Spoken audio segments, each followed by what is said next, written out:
In today's video, you will learn how to master your personal finances. If you are new to my channel, my name is Unwana Udoh, and my mission is to help you master your personal finance and grow your wealth. It's tough to make ends meet, isn't it? A survey conducted by Career Builder revealed that a shocking 74% of workers are living paycheck to paycheck in the United States. And the numbers aren't very uplifting for the rest of the world, either. These disastrous figures all make sense when you consider how many countries don't offer any financial courses to their high school students. The utter lack of financial sensibility among people these days has led to the staggering income disparity we've ended up with today. Especially in 2021, as we recuperate from the pandemic's economic disaster, we need better financial management now more than ever. And with this video, we seek to make finances less of a problem for you by showing you the effective ways to manage your hard-earned fortune. Take it all out on a piece of paper. If you can't measure it, you can't improve it. This is a quote from Peter Drucker, the inventor of modern business management. And it holds as much true to the world of finance as it does to business management. After all, your household can be seen as a business in itself.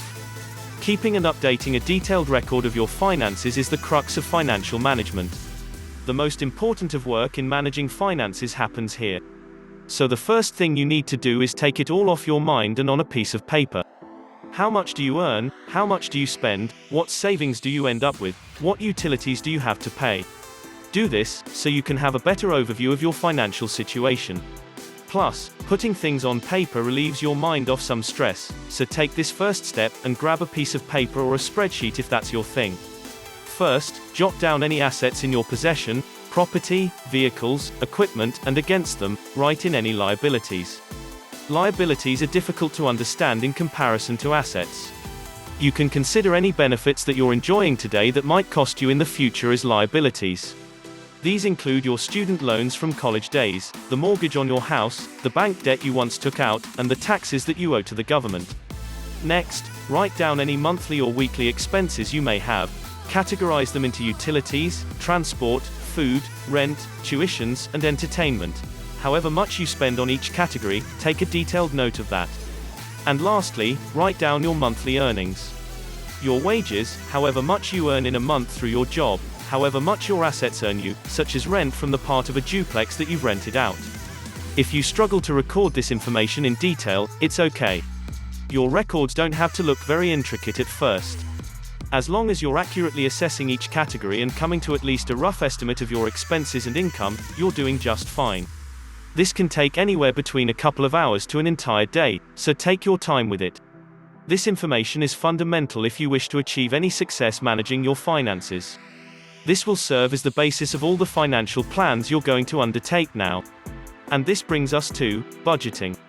Okay, let's take things a step back and ask ourselves, what exactly are we trying to achieve here? Is it that you want to save more money?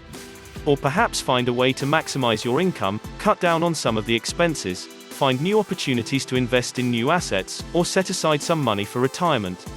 Whatever you want to do with your money, you can only do when you've left some amount by the end of the month.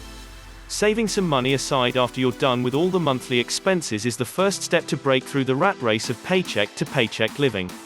Until now, you've been spending without keeping a record, without any metric to tell you whether you're overspending or not. Most people who try journaling for the first time realize that they've been overspending, which could likely be the case with you. Track your spending and find out any and every means to cut down on your expenses.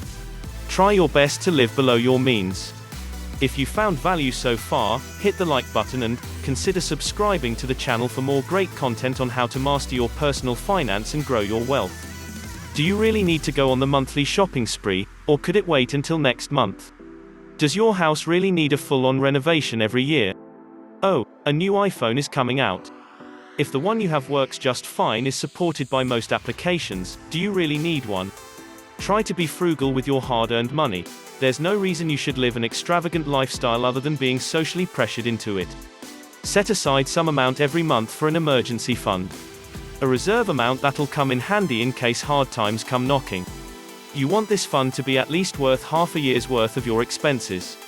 This reserve fund can be a lifesaver if God forbid you to lose your job or you suffer from some injury whose treatment would otherwise cost an arm and a leg.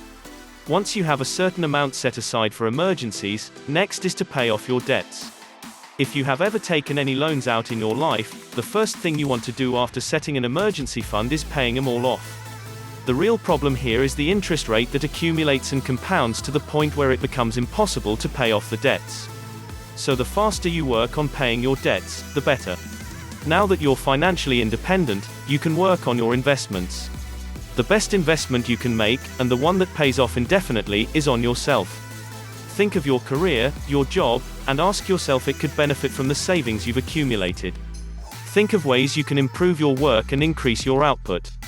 Should you spend another year in school to get better at your job or invest your savings into whatever business you have or want to launch? Would your job benefit from attending that coding bootcamp, or should you buy a new car to save some commute time? The point is, you can always find a way to add to the value of the output you produce, and investing in your work's quality is a great idea. And once you've exhausted all options to invest in yourself, don't just hold on to your savings.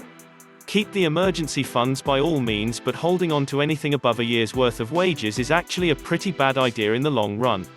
You can put all your savings into a bank account until you retire, but you will benefit more from investing in some assets. The interest rates that the banks pay aren't nearly as adequate to keep up with inflation, which causes the money collecting dust in your account to lose its value over time. Whatever you do, don't fall for the get-rich-quick schemes. Instead, learn how to invest in the stock market and how to buy index funds. Index funds are the highest performing category of assets out there. A smart investment can yield millions of dollars over time, and that way, you'll have a retirement fund ready for you once you're done working a 9-to-5 job. I hope you found value in this video.